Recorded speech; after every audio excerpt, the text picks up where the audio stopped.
Magandang umaga po mga kapatid. Ako po si Camille Samonte ng News 5. Andito nga po tayo ngayon sa Sandigan Bayan at inanunsyo na po ng Sandigan Bayan 3rd Division yung paglabas ng warrant of arrest at hold departure order laban kay Senator Rodante Marcoleta at tatlong iba pang kapwa-akusado niya para yan sa kasong plunder na isinampa ng Office of the Ombudsman. So mga kapatid, bago po ilabas itong warrant of arrest laban kay Marcoleta at sa mga kapwa niya akusado, ay nagkaroon pa ng pagdinig ang Sandigan Bayan 3rd Division para talakayin itong motion na inihain ni na Marcoleta nga ang hinihiling ng kanilang kampo ay para ipabasura itong kasong isinampa ng Office of the Ombudsman. Pero hindi yan pinagbigyan ng korte at matapos yan, inanunsyo nga ni Justice Carl Miranda na maglalabas na sila ng warrant of arrest at ng hold departure laban kina Marcoleta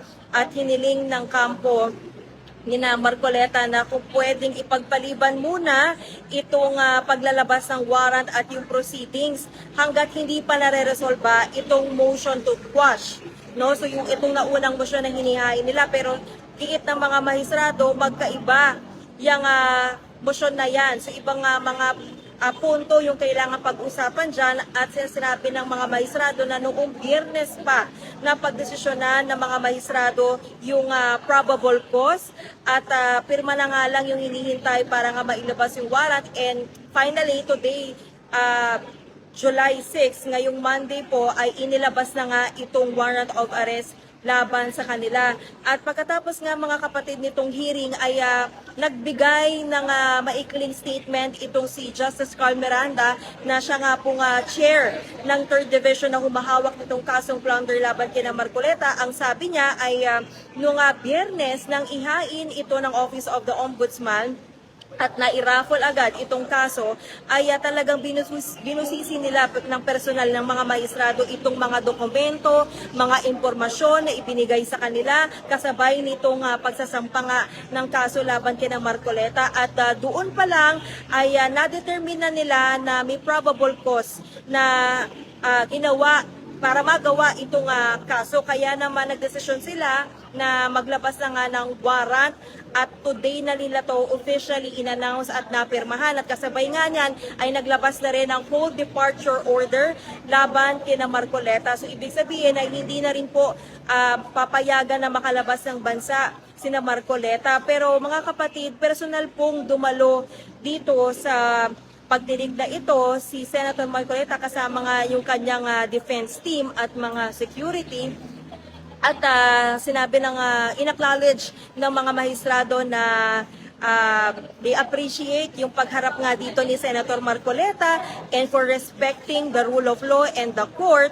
And then after nung in-announce na nga na may warrant na, ay dumiretso po mga kapatid dito ngayon sa Clerk of Court ng 3rd Division si Senator Marcoleta. So ngayon, ano na bang mangyayari? Nandito naman na ang senador ayon kay Justice Miranda sa Payatas, Quezon City Payatas Jail, dadalhin si Senator Marcoleta. So ngayon nandito siya sa loob sa Clerk of Court ng 3rd Division.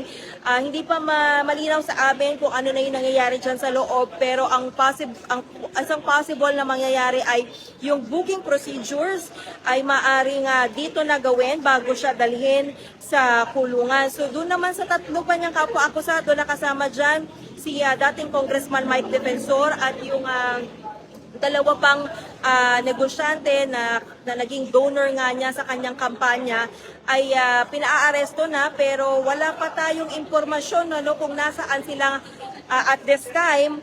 Pero yung abogado ni Espiritu na isa sa mga accused ay dumalo rin kanina dito nga sa pagdinig para nga dun sa motion to quash.